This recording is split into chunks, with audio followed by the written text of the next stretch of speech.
O, asan ang pinanakaw Tapong mo? customer eh. Wala ko ito eh. Walang pang gasolina yung mga lalaki. Ay, kailan? Eh, wala nga eh. Ang tagal eh. Wala ka naman nang wala eh. Kaya Eh, wala kang dumadaan eh. eh, kung wala, edi wala rin kami, no? Hindi lang ito.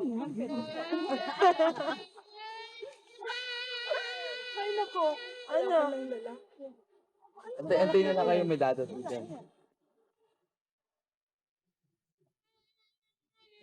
Okay ka po? Sige ako. Hindi mo. Sige mo. Ha? Hindi na.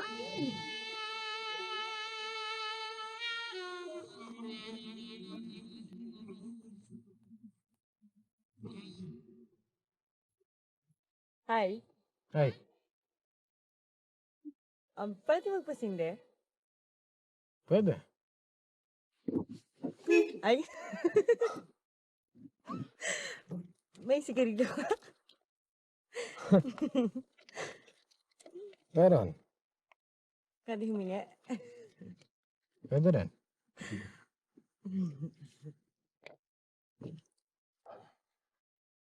Baliktad. Ay.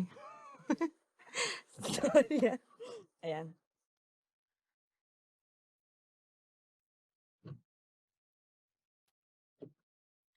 May kasama ka? Bakit? Wala. Kasi wala rin akong kasama eh. Ah! Yung mga yon? Wala yun. Namit ko na yung kanina sa Shakey's eh. E pauwi na sila.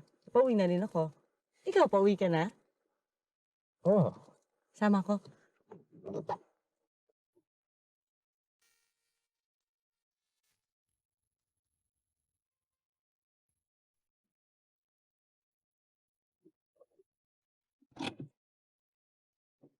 estudyante ka pala. Matagal na. Sinsawa sa field.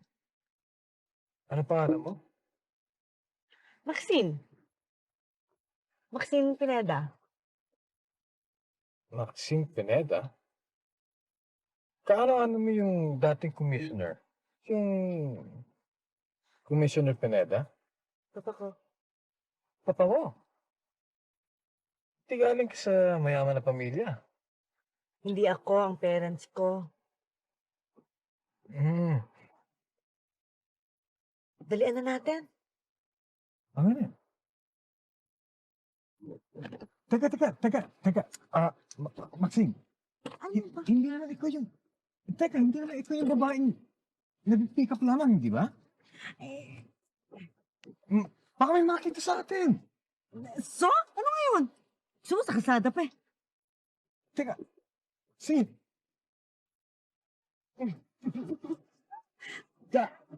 Dahan. Ikaw, teka.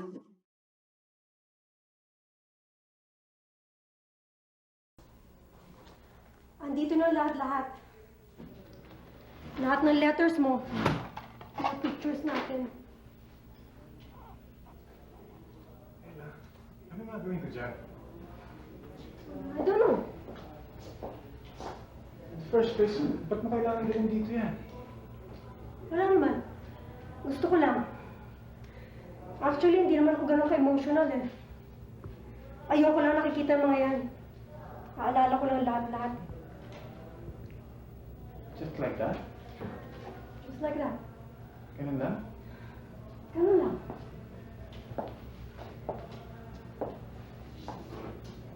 Ano nga yung gagawin ko dyan? Ewan ko. Sunodin mo. But definitely, ayoko na. I've had it. In 5 years, wala na tayong ginawa para tayong mga bata. Away, bate. I give up. Anyway, I have to go. Siyempre pa ako.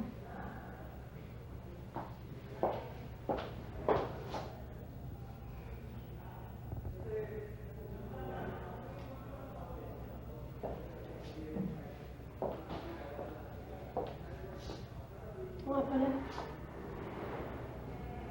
Nag-appreciate din ang value nito, di ba? Sana lang yung susunod na pagbibigyan mo, it will be a lasting relationship. Goodbye.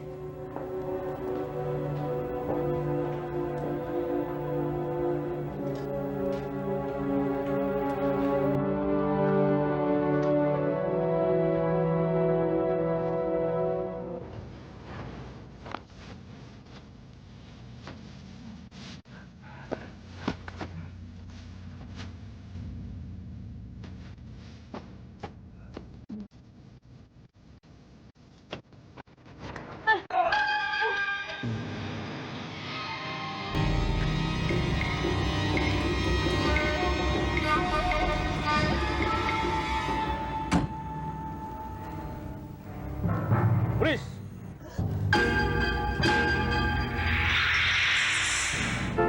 So from now on, this patient is under your custody.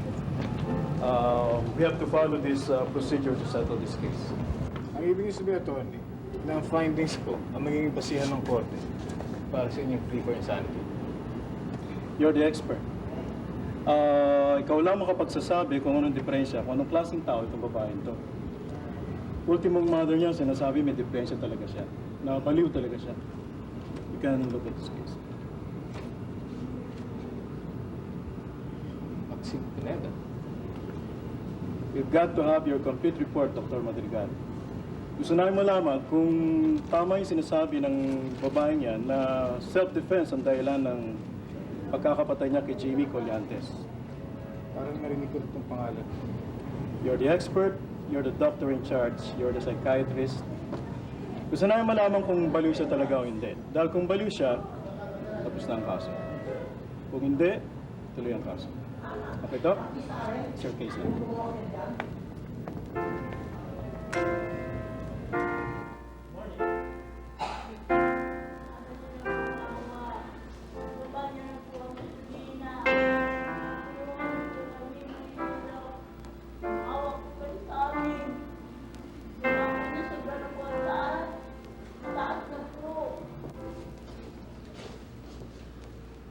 Maxine?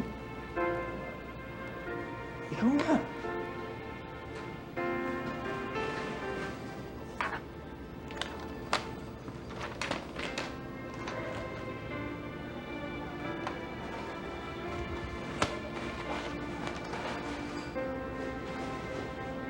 Maxine? Hindi mo ba ako natatandaan? Maxine? Sigarilyo ka? Meron, pero naiwan ko yata sa... Meron. Baligtad? Natanong naman ako. Doktor ka pala? Oo. Mas gwapo ka kapag nakaputi. Tama na yan. Baka matunaw ako dito. Saka matagal ko nang alam yan. Mayabang ka rin. Yan ay hindi totoo. Psychiatrist ka? Oo. Pinag-aaralan mo ako. Hindi. Gusto lang kita makilala. Para malaman kung baliw ako o hindi? Palagay mo. Of course not.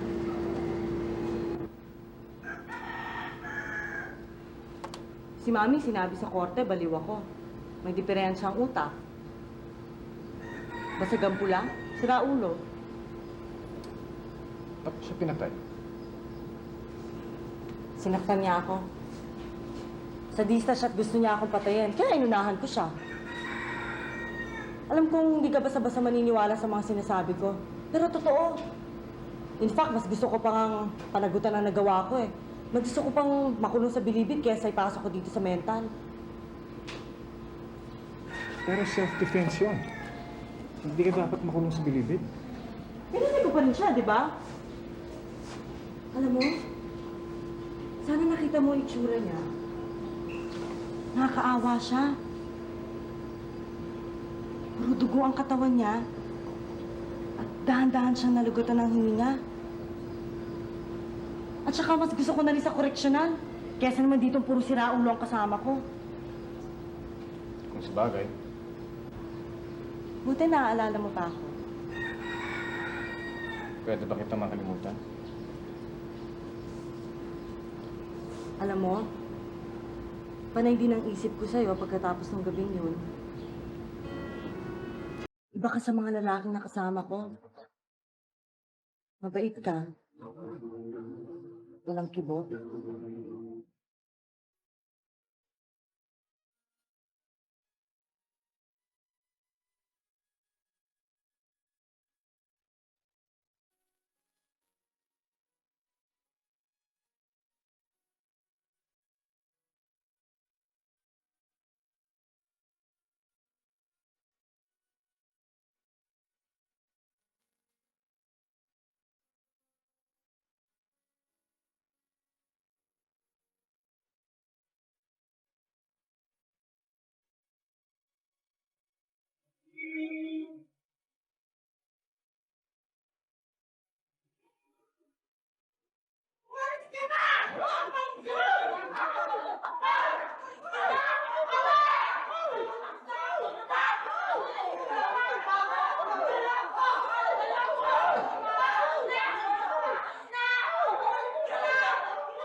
Meron kayong nililihim sa akin. Tungkol kay Maxine. Huwag na mo kayong mahiya. Sabihin niyo na. Dahil makakatulong ho yan sa kaso ng anak niyo. Maliit pa siyang bata. Nag-iwan kami ng kanyang ama at sumama sa ibang babae. Hindi na siya bumalik mula nun. Gusto mo? Higa muna ako. Doktor, hihiga ako ha? Hindi mo kailangan ni Sis Pineda. Akala ko kasi kailangan kong mahiga muna eh. Magmula nun, nakita ko ang kaibahan ni Maxine sa ibang mga babae. Maagang humubog ang kanyang katawan, maagang tumubo ang kanyang dibdib. Alam mo na, inigawan siya kaagad ng mga lalaki. Hindi ko nga namalayan ang kanyang pagiging musmus eh. Sis Pineda. Pinabayan niyo ang kaisasan yung anak na babae? Kaya nga ayaw ko siya makulong sa bilangguan eh. Naaawa ako sa kanya. Alam mo, mahal ko ang anak ko.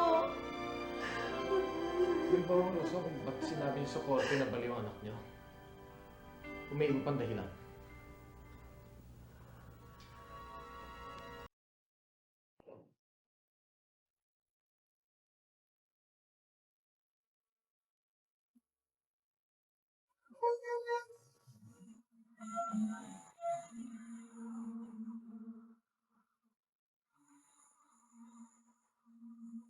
Walang nakasalanan na mami ko sa akin. Hindi ko makakalimutan.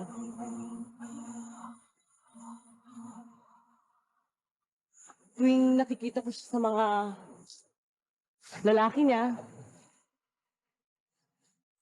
sa gitna ng gabi, nagigising ako. Napapanaginipan ko.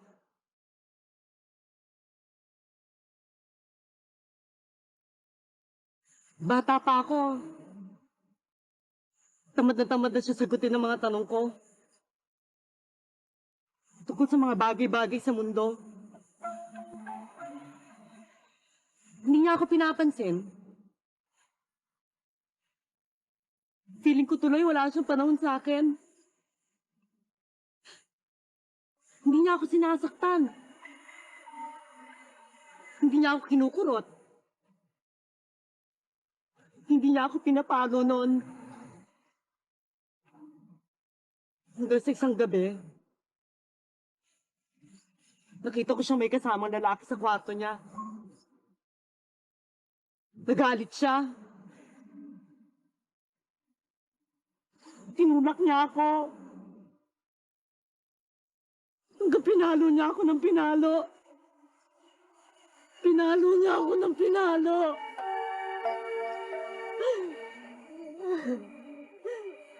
May dugo ang uso ko. Namula likod ko. Ang buko katawan. Hanggang ngayon, hindi pa rin naaalis sa mga abdi ng palo niya sa katawan ko. Ah, ah.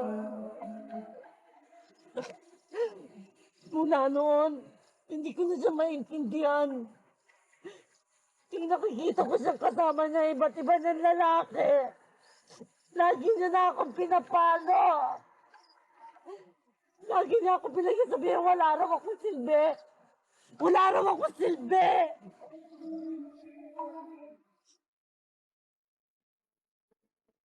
Hindi ko na siya maintindihan.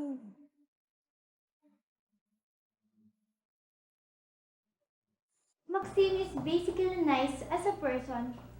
Wala siyang kiyeme. Palagi nga lang kami nag-aaway. Pagkatapos, wala. Yung tao yun, walang pride ata yun eh. Pero, alam mo, hindi ko siya nakikita na problema. Everything is so easy for her. May boyfriend ka na ba? Napaka-personal naman ata niya. Sige, pahin natin ng question.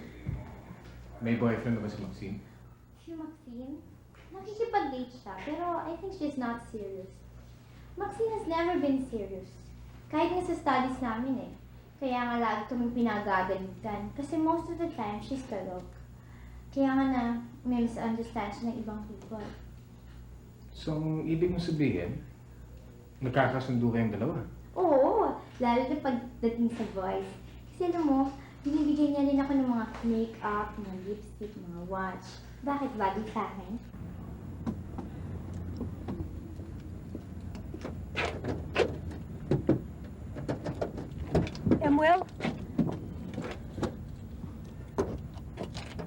Emuel, nabasa ko ang record si Maxine Pineda. Do you need help? Ella, hindi ko kailangan ng tulong mo.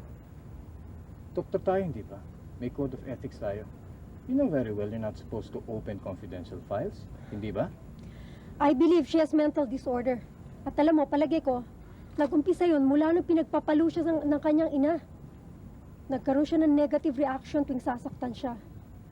Kaya tuloy ngayon, every time masasaktan siya, nagwawala siya at nawawala sa kanyang sarili. Yan siguro ang dahilan kung bakit pinatay niya ang biktima. Dr. Santiago, yun ang pananaw nyo. Pero sa aking pananaw, I still believe it's self-defense. Self-defense? How can that be self-defense? She doesn't even know what's right from what's wrong. She's nuts. She doesn't even have a firm foundation.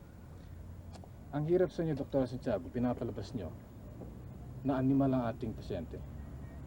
Hindi tao. And besides, it's a reactive reaction. I still believe that it's still self-defense. Besides, I'm the doctor in charge. At ako lang ang may basis na magsabi nun. Well, I don't think so. Why not study about lucid interval? How about human survival, Dr. Santiago? Huwag mo na lang pakialaman ang trabaho ko. Do you mind? Look, I am the head of this department. Kaya may karapatan ako na ungkatin at tanungin ka tungkol sa mga kaso na nandito sa aking departamento. Dr. Santiago, malinaw sa isip ko yun. Nire-respeto ko yun. Kaya respetuhin niyo rin ako. Ako yung psychiatrist. I should know more than you. Kahit kailan, Ella, nakikialam ko sa lahat. Good night, Dr. Santiago.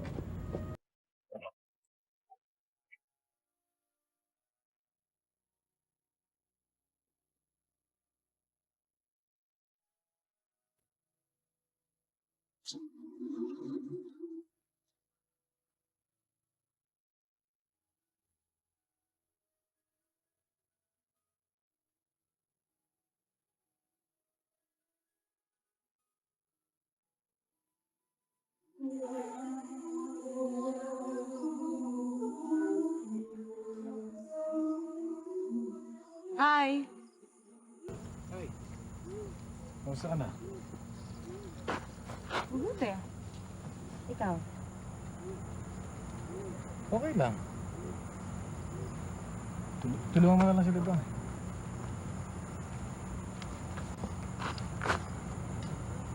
Buti hindi ka naiinip. Nainip na nga ako eh.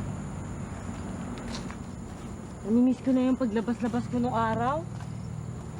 Kasi usually by this time, nasa sinehan na ako kasama ko yung mga kaklase ko. Kaklase? Baka boyfriend. Wala.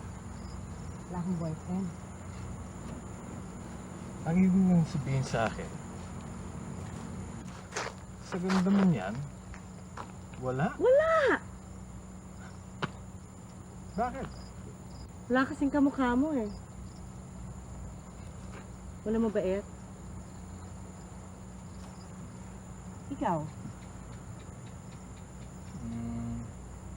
Dati. Pero, madalas kayo mag-away. Nun. On-off. On-off. Hindi stable ang relationship namin. Hanggang sa... Kaya pag kulang siya sa akin. Kaya wala akong girlfriend.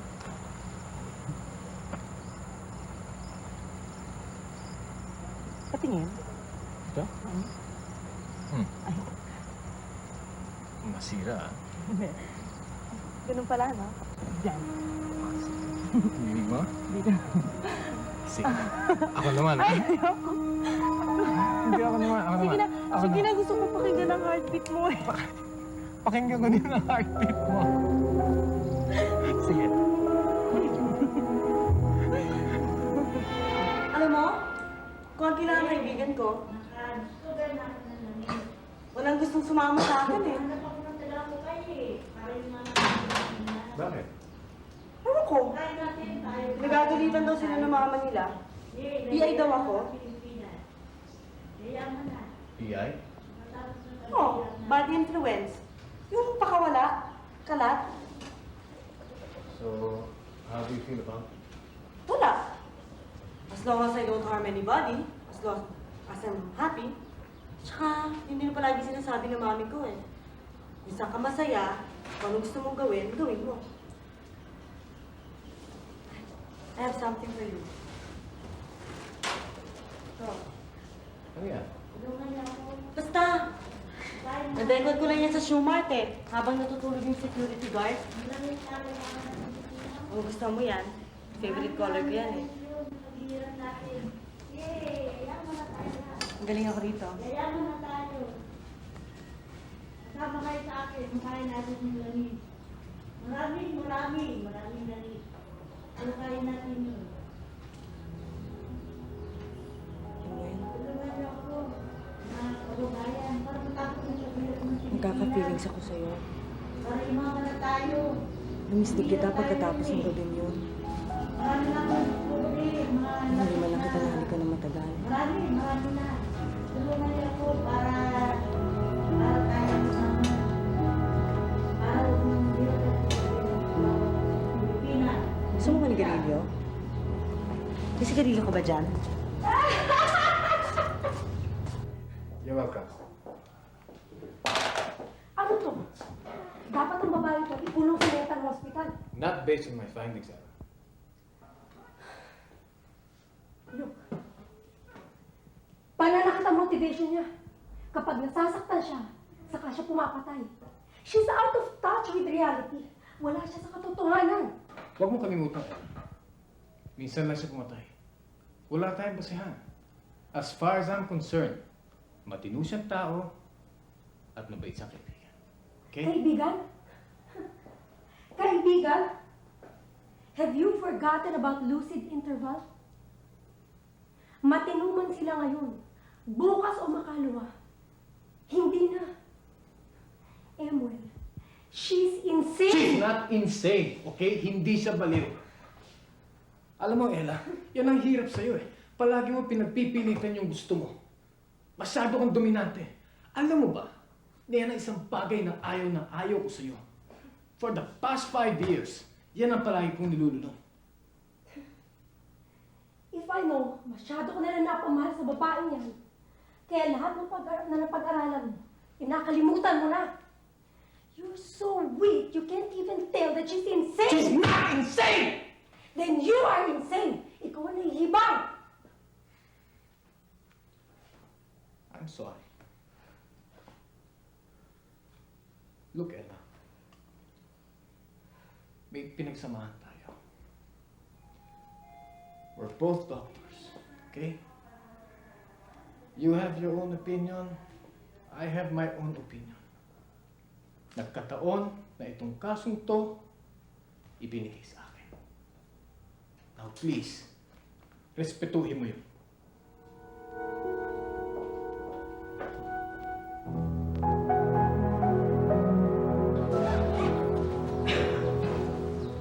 Ako na, anak. Diyos, Diyos. Kaya ito.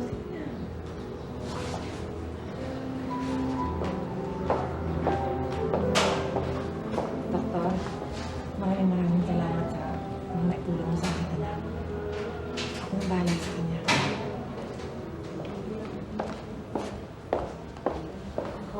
At long last, makakauwi na rin ako. Alam mo, hindi akong gagawin. Pag nakauwi ako, hindi ako na maraming pera sa mami ko. I wanna go shopping. I want to enjoy. Kung gusto mo, magtawagan tayong dalawa. Pwede mo akong bisitahin anytime. Tingnan natin. Maxine, huwag mo na sanang gagawin ulit yan, ha? Hindi ko sabihin, huwag ka nang sasama sa ibang lalaki.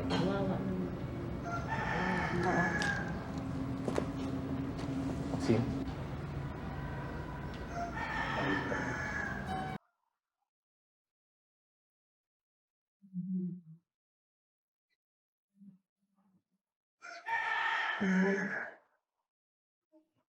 Salamat sa mga tulong mo. Talagang ko ito talaga ang kailangan ko. Kasi tulong mo kami.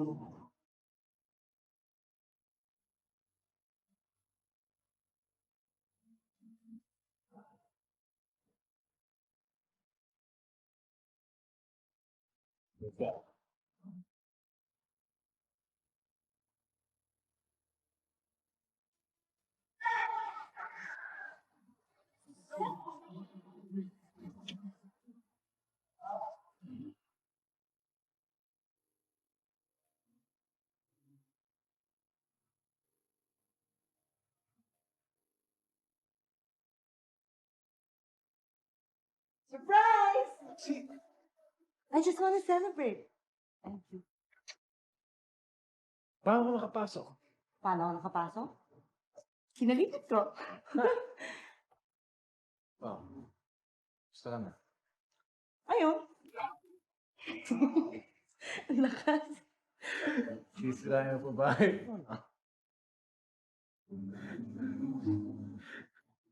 Akin na, na. Ayun.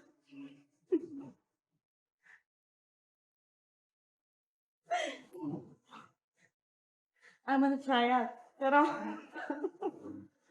Pero, ano pinigil ko, mananalo naman ako. Cheers.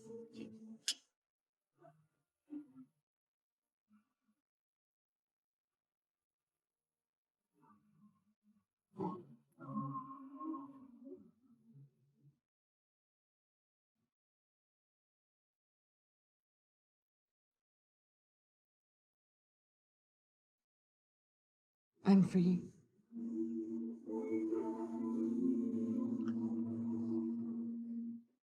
I'm free. paano mo masasabing free ka eh? Hindi ko sigurado kung maayos yung kaso mo. Hindi talaga, Emwen. I'm free. Hindi mo ba ako naiintindihan? I'm free.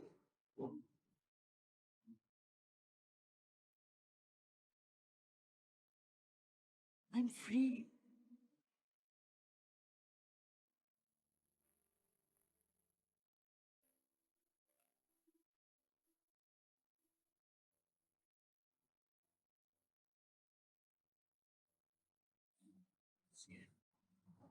Oo nga. Eh, kahit dyan sa fridge, pag nagutom ka, just feel free. You can stay here as long as you want.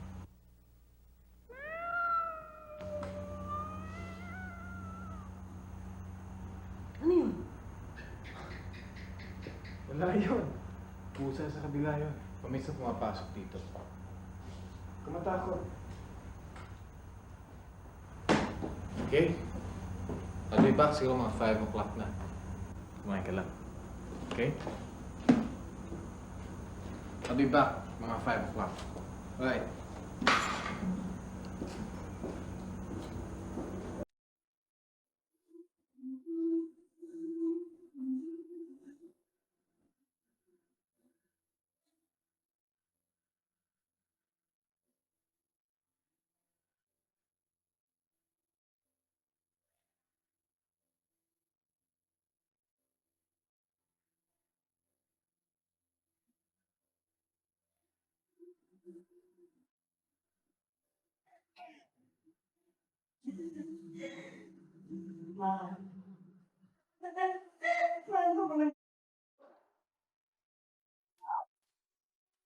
Ikaw, pauwi ka na?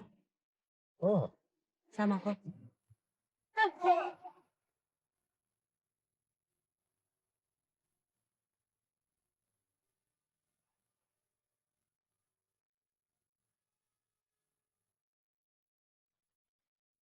Maxine! Maxine!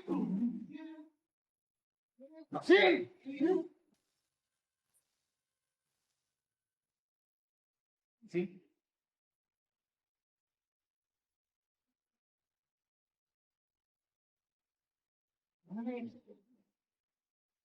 Ha?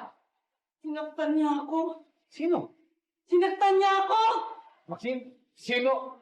Sino? Nasa pumasok sa bahay. Pinatay ko siya! Maxine, sabihin mo lang. Pinatay ko siya! Sino, Maxine? Ba't ka ganyan? Mama, kaawa naman ako ah. Hindi na ako pakinggan. Maxine? Sabihin mo sa akin, sino? Wala ako. Sinaktak ko siya! Sinaktak ko siya! Sinaktak ko siya ng ganyan! Ganyan! Sinaktak ko siya! Sinaktak ko siya! Sinaktak ko siya! Maxine? Maxine? Ibigyan mo sa akin yan. Pag-usap ka natin. Sinaktak ko siya. Maxine, sino? Pinatay ko siya. Sino? Mamang-maang ka pa? Kilala mo siya! Kilala mo siya! Sino? Sino? Kilala mo siya! Ano ba mo yan? Kilala mo siya! Sino? Sino nga eh? Hindi ko sabi.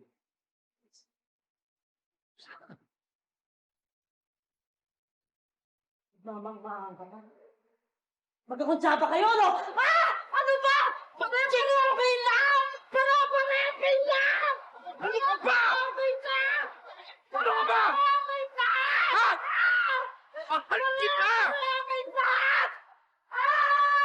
Dahan-dahan, baka matakpan ang anak ko! Wala ako dadalhin, binawan niya ako!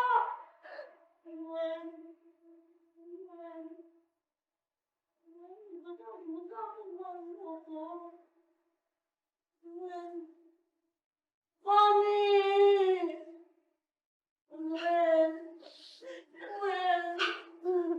Bakit nila ako dadalhin? Mommy! Bakit nila ako dadalhin? Emwen! Mommy! Emwen!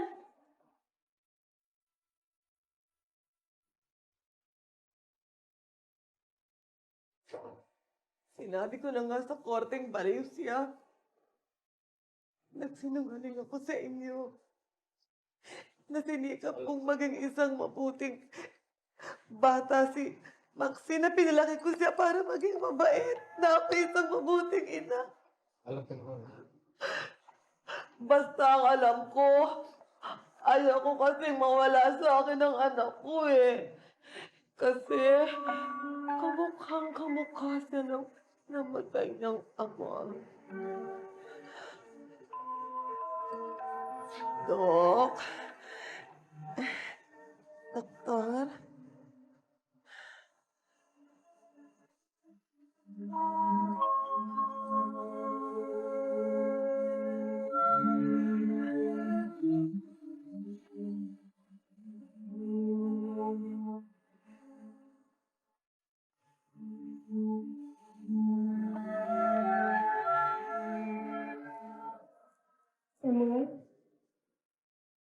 Emuel, I'm sorry. I'm really sorry. Sa sobra kasing pagkahulog ng loob mo to sa babaeng mo. Pero kalimutan mo ng pagiging psychiatrist. I guess I don't have the right to question you. Basta yun. Emuel. Emuel, mahal kita. Please forgive me. Let's give ourselves another chance. Serious na kasi ako sa babaeng yun eh.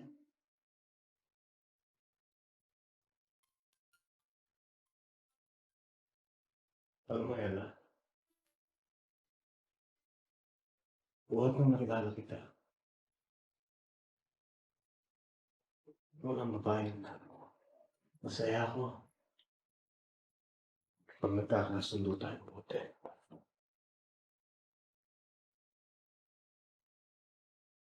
Malungkot ako. Hindi ka nagkakaintindihan. Ikaw lang ang babae na may hanggang sa buhay ko. Hanggang si dumating si Maxine.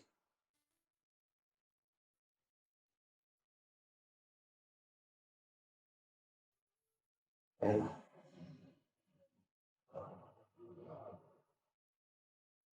Please try to understand. Hindi tayo para sa isa't isa.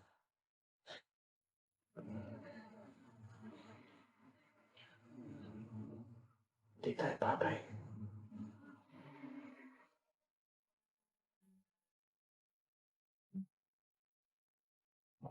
Kay Maxine, mas nakilala ko ang aking sarili. May naramdaman akong kaibang kasiyahan. Marami pa akong gustong sabihin sa kanya. Mga magagandang bagay. Hindi ko nga alam kung paano niya maintindihan ng lubusan. Kahit na paano, malaki ang naitulong niya sa akin. Mahal ko siya. She made me a better person. At sa tingin ko, lahat ng bagay na nangyayari sa buhay ng tao ay may ibig sabihin kahit si Maxine.